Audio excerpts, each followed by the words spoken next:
Good morning student. आज हम लोग नेक्स्ट टॉपिक देखेंगे। कौन सा? Ozone depletion. Okay, ozone depletion. पिछले क्लास में हम लोगों ने चर्चा किया था ग्लोबल वार्मिंग पे, और ग्लोबल वार्मिंग से पहले ग्रीन हाउस इफेक्ट। तो ग्रीन हाउस इफेक्ट में हम लोग देखे थे कि वहां से आ रहा था आपका क्या? Global warming. और ग्लोबल वार्मिंग के बाद आपका नेक्स्ट ये जो ओजोन डिप्लीशन है वो उससे ही रिलेटेड है। अब जो ओजोन डिप्लीशन, सबसे पहले ओजोन है क्या? तो ओजोन एक गैस है, ठीक है, जिसमें ऑक्सीजन के 3 मॉलिक्यूल्स मिलते हैं और ये ओजोन का फॉर्मेशन होता है। ओके, तो सबसे पहले हम देखते हैं ozone depletion. Ozone layer is present in the stratosphere. Ozone layer of cell is present in the stratosphere। जो स्ट्रेटोस्फेयर में वायुमंडल, ठीक है, वहां पे जो स्ट्रेटोस्फेयर है वो क्या है? ओजोन का लेयर है पूरा। वो जो है वो क्या हुआ? ये जो मान लीजिए कि ये है, तो ये क्या है? पूरा ओजोन का लेयर जो है वो लगा हुआ है, ठीक है, ये ओजोन का लेयर लगा हुआ है। इसी के लेयर में कमी आना, उसी को हम लोग क्या बोलते हैं? डिप्लीशन, ओजोन डिप्लीशन, ठीक है। अगर देखा जाए तो ये 23 to 25 kilometre over equator, equator में जो है 23 से 25 किलोमीटर तक है। ओके, हम लोग देखें थिकनेस ऑफ ओजोन। देखिए ये पॉइंट जो है वो आपको ऑब्जेक्टिव पूछ सकता है, ठीक है, क्या कि थिकनेस, क्या थिकनेस है किसका? ओजोन का। उसको हम लोग मापते हैं किससे? तो डॉप्सन यूनिट, ठीक है। क्या नाम है उसका? Dobson unit. ओके, ये वीवीआईआर ऑब्जेक्टिव पूछ सकता है। और ओजोन का जो डिप्लीशन होता है, वो जो उसका ह्रास होता है, वो क्षय होता है, उसके पीछे जो सबसे बड़ा रीजन है वो कौन है? तो अल्ट्रा वायलेट रे। Okay, UV ray. देखिए ओजोन के फॉर्मेशन में भी यूवी रे और अल्ट्रा वायलेट क्या होता है? O3 जब ये भी अल्ट्रा वायलेट रे आता है तो वो ऑक्सीजन प्लस नेसेंट ऑक्सीजन के फॉर्म में उसको ब्रेक डाउन कर देता है। यही ऑक्सीजन और नेसेंट ऑक्सीजन मिलकर ओजोन का भी फॉर्मेशन करता है, ठीक है। तो ये आपका जो है ओजोन है। क्या देखें हम लोग? ये कहाँ है? ये एटमॉस्फेयर स्ट्रेटोस्फेयर में है ना। और अभी हम लोग देखेंगे कि इसका जो इफेक्ट क्या है, ये क्या करता है। ओके, तो सबसे पहले हम लोग ओजोन डिप्लीशन में एक पॉइंट आता है ओजोन होल। तो हम लोग जानेंगे व्हाट इज ओजोन होल। जैसे होल का मीनिंग आप लोग को समझ में आता होगा कि ये मान लीजिए कि ये ओजोन है, ये लेयर है, तो ये पूरा ट्रांसपेरेंट हो गया, इधर से इधर चला गया, ऐसा। बट ओजोन होल का ये मीनिंग नहीं होता है। ओके, ओजोन होल का ये मीनिंग नहीं होता है कि इधर से उधर। उसका मीनिंग है कि उसके लेयर में कमी आना, जिसके कारण ultraviolet ray, harmful UV radiations enter ozone layer. Okay, तो क्या है ozone hole? Depletion in the concentration of ozone. ध्यान दीजिएगा, क्या है? Depletion in the concentration of ozone over a restricted area as over Antarctica is called ozone hole, ठीक है। अभी जो है सीधा इसका मीनिंग क्या होगा? Depletion in the concentration of ozone over the restricted ozone, ठीक है। अभी जो है अगर हम लोग देखें तो क्या ओजोन होल का मीनिंग क्या है? Depletion in the concentration of ozone. और ये सबसे ज्यादा जो देखा गया वो अंटार्कटिका में देखा गया है ओजोन होल। वहां पे क्या है? इसका जो कंसंट्रेशन है गैस का, ओजोन का, वो काफी कम हो गया है। क्या रीजन है अंटार्कटिका में? तो आगे हम लोग पढ़ेंगे, उसको पता भी आपको चल जाएगा। ओके, अब जो है अगर हम लोग देखें कि ओजोन जो है वो कैसे इफेक्ट होता है, थोड़ा सा हम लोग देखते हैं, है ना। तो ये जो है ये अर्थ है, यहाँ पे बहुत सारे गैस, क्लोरोफ्लोरोकार्बन है, वोलेटाइल ऑर्गेनिक कार्बन है ना। तो ये सारा गैसेस जो है वो क्या है, ग्रीन हाउस गैसेस है ना। ग्रीन हाउस गैसेस के अंतर्गत आता है।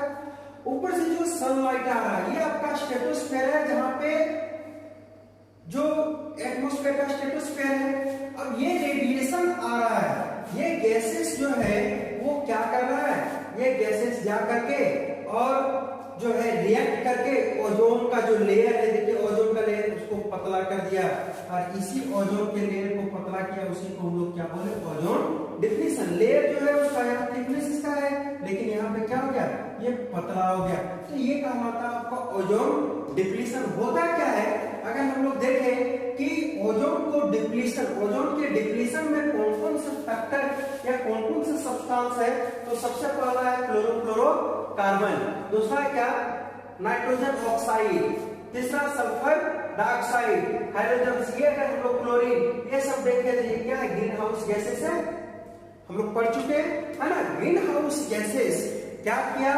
जिसमें हम पिछले क्लास में बताए थे कि 1 molecules of chlorofluorocarbon break down 1 lakh molecules of ozone. Okay, हम लोग ये चीज बता चुके हैं आप लोगों को। तो देखिए ये सारा गैसेस है यहाँ पे। अब ये क्या किया, ये क्लोरोफ्लोरोकार्बन ऊपर की ओर उठा, ये हमारे घर से निकला और कहाँ आया, ऊपर आया। ऊपर जैसे पहुंचा ये क्या करता है, यहाँ पे इन प्रेजेंस ऑफ अल्ट्रावायलेट रे यूवी, ठीक है, प्रेजेंस ऑफ अल्ट्रावायलेट रे, ये क्या करता है, ये जो है जब हेवी अल्ट्रावायलेट रे पड़ता है तो ये टूट जाता है CFCl2 प्लस Cl, है ना, क्लोरीन यहां से बाहर आ गया। अब ये CFCl2 जब अल्ट्रावायलेट पुनः इसमें पड़ेगा तो ये CFCl प्लस Cl, यानी कि ये जो है क्लोरोफ्लोरोकार्बन से एक और क्लोरीन बाहर। अब देखिए ये क्लोरीन जो है ये O3 के साथ अगर कंबाइन किया तो इन प्रेजेंस ऑफ अल्ट्रावायलेट रे ये क्या करता है, ऑक्सीजन और क्लोरीन ऑक्साइड बना दिया। अब ये क्लोरीन ऑक्साइड जो है वो O3 के साथ कंबाइन किया तो इसको क्लोरीन और O2 बना दिया। अब देखिए अब हम लोग क्या देखते हैं कि ये जो है एक CFC मॉलिक्यूल्स आगे तो क्या बना है, क्लोरीन को बाहर किया, फिर जो है यहां से क्लोरीन बाहर हुआ। अब ये क्लोरीन जो है क्या कर रहा है, ये क्लोरीन क्या कर रहा है, ओजोन को जो है वो तोड़ रहा है, ठीक है। तो वही काम होता है यहाँ पे, जो निकल रहा है वो क्या कर रहा है, ओजोन के साथ रिएक्ट कर करके, ओके, अल्ट्रावायलेट रे के प्रेजेंस में क्लोरीन आता है, क्लोरीन से रिएक्ट करके और जो है क्या करता है, धीरे धीरे ओजोन के लेयर को पतला कर दिया, इसी को बोलते हैं ओजोन डिप्लीशन, ठीक है। क्लोरीन भी डायरेक्ट जाता है एटमॉस्फेयर में, अगर नहीं तो CFC तो जा ही रहा है ना। तो वो जो है आपका वो क्या कर रहा है, ओजोन के लेयर को पतला कर दे रहा है, और that is called ozone whole या ओजोन डिप्लीशन, ठीक है। ओजोन का लेयर पतला होना ही क्या कहलाया, ओजोन डिप्लीशन। अगर पूछा जाए ओजोन डिप्लीटिंग सब्सटेंस तो आप लोग ग्रीन हाउस गैसेस भी लिख सकते हो, या फिर कोई चीज को हम लोग लिखे हुए हैं, है ना। अब इफेक्ट ऑफ ओजोन डिप्लीशन, अगर ओजोन डिप्लीशन हो रहा है तो क्या इफेक्ट पड़ेगा, बहुत नॉर्मल सा क्वेश्चन है। इफेक्ट ऑफ ओजोन डिप्लीशन खुद सोच के बता सकते हैं आप लोग कि ओजोन डिप्लीशन से क्या इफेक्ट पड़ सकता है। ओके, क्या इफेक्ट पड़ सकता है, अगर ओजोन का लेयर पतला हो गया, सबसे पहले ओजोन क्या करता है, ओजोन जो है वो आपका, ओजोन जो है वो आपका क्या किया, वो एक लेयर बना दिया, तो उससे क्या हो रहा है कि अल्ट्रावायलेट रे पास नहीं कर पा रहा है, वो रिफ्लेक्ट कर रहा है, बहुत सारे रेडिएशंस जो सोलर रेडिएशंस है वो क्या कर रहा है, ओजोन लेयर को पास नहीं कर पाता है, देन वो वापस चला जाता है, वो हमको प्रोटेक्ट करने का काम करता है। अब ये अल्ट्रावायलेट रे जो अगर ओजोन डिप्लीशन हो गया तो अल्ट्रावायलेट रे इजीली जो है वो क्या होगा, इजीली जो है यहां से अर्थ तक पहुंचने लगेगा, और जब ये अर्थ तक पहुंचने लगेगा तो क्या होगा, बहुत सारा इफेक्ट होगा। सबसे पहले अगर हम लोग देखें तो हमारा जो आंख है वो कॉर्निया, वो क्या करेगा, ये अल्ट्रावायलेट रे को एब्जॉर्ब करेगा, जिसके कारण आपके आंखों के सामने धुंध छा जाएगा।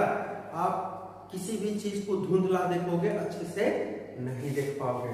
First point, cornea absorb UV slow blindness contrast. ठीक है, दूसरा है ageing of skin and skin cancer. हमारे बॉडी पे पड़ेगा जब वो, तो क्या करेगा, स्किन जो है सेल, स्किन के सेल जो है उसको डेड करने लगता है। और जब सेल डेड हो जाएगा तो तुम लोग जो है देखे होगे अपने दादाजी को, है ना, नाना जी को, तो देखे होगे ये स्किन धीरे धीरे जो है झुर्री टाइप से पड़ने लगता है ना। वो आपको पहले हो जाएगा अगर अल्ट्रावायलेट रे यहाँ पे पहुंचने लगे। क्यों? क्योंकि यूवी रे जो है वो क्या करेगा, सेल को डेड करवाएगा। सेल जब डेड होगा तो वो जो है एजिंग करवा देगा सेल में। सेल में बुढ़ापन, आपका एज कम है और लगेगा देखने में कैसे, बुढ़ा जैसा। ठीक है, दूसरा है तो वो हो गया। और क्या, ये जब पड़ता है डायरेक्ट हमारे स्किन पे तो ये कैंसर भी काउज करवाता है, स्किन कैंसर। ओके, तो ये कैंसर भी काउज करवाता है। नेक्स्ट है डैमेज न्यूक्लिक एसिड। ये क्या करता है, ये न्यूक्लिक एसिड में क्या आता है, डीएनए, और क्या आता है, आरएनए। ओके, तो ये उसको डैमेज करेगा। और सोच लो अगर न्यूक्लिक एसिड को डैमेज किया, डीएनए को, आरएनए को डैमेज किया, डीएनए डैमेज हुआ तो काफी प्रॉब्लम हो सकता है।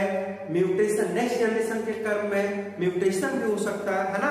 ये जो है काफी खतरनाक है अगर डीएनए डैमेज होने लगा तो वो भी यूवी रेडिएशन जो है पास होने लगेगा, तो ये भी काम होगा।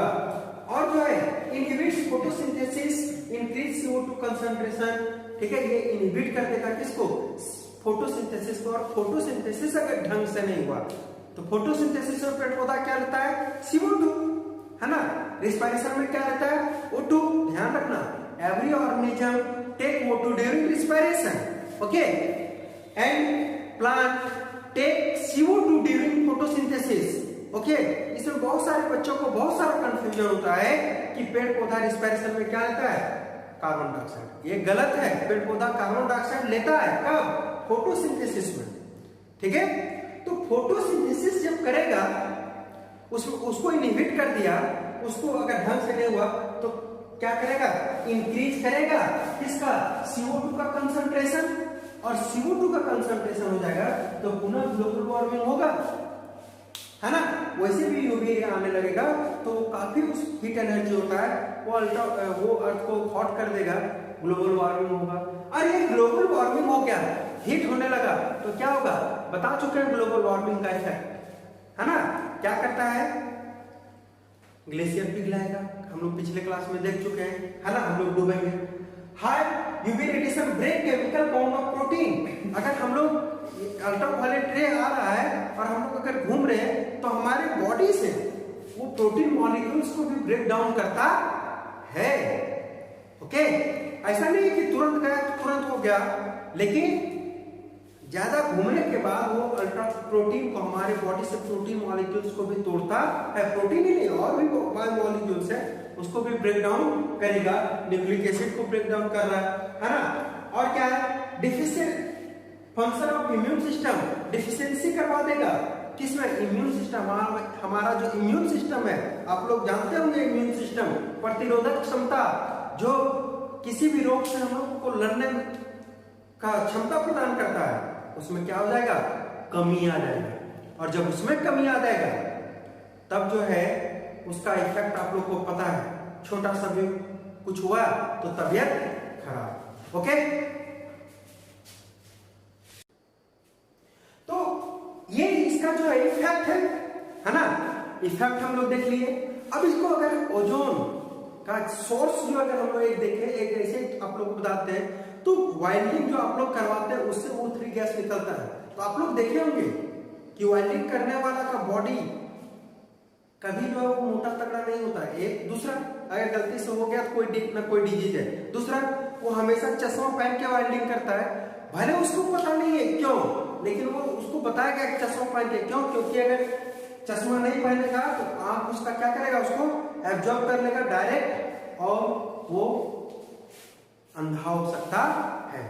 ठीक है, तो बहुत ये जो इसका इफेक्ट है वो डायरेक्ट वहां से जो है वेल्डिंग से जो है जो निकलता है वो ओजोन गैस निकलता है। ओजोन गैस हमारे लिए जरूरी भी है, लेकिन ओजोन गैस जो है वो क्या कर रहा है, हमारे ये को एटमॉस्फेयर को अल्ट्रावायलेट रे से बचाता भी है, लेकिन ओजोन जो हमारे बॉडी को भी जो है नुकसान पहुंचाता है।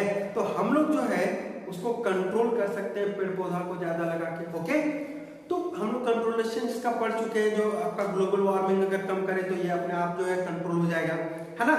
तो अगर डायरेक्ट ओजोन अगर हम लोग सोचे, जैसे होता है कि ओजोन अगर डिप्लीट कर रहा है ना, तो हम लोग जो है क्यों नहीं वो ओजोन गैस को जो है उसका फॉर्मेशन करवा दें, है ना। वो थोड़ा डिफिकल्टी इसलिए होता है कि अगर वो हमारे डायरेक्ट हमारे कांटेक्ट में आया तो रिस्पिरेशन में प्रॉब्लम कर देता है ना, उस डायरेक्ट इफेक्ट में भी है। और अल्ट्रा अगर वो एटमॉस्फेयर में कम हो गया तो ये इफेक्ट है ना, तो दोनों केस में इफेक्ट है। ठीक है, थोड़ा सा ध्यान देना कि ओजोन, जैसे क्वेश्चन आता है आप लोग को लग सकता है कि सर अगर ओजोन जो है वो कम होने के कारण डिप्लीशन हो रहा है, तो अगर वाइल्डिंग से उससे ओजोन निकल रहा है तो उसको अगर हम लोग जला दें तो ओजोन का लेयर यहाँ पे मेकअप हो सकता है, हो जाएगा।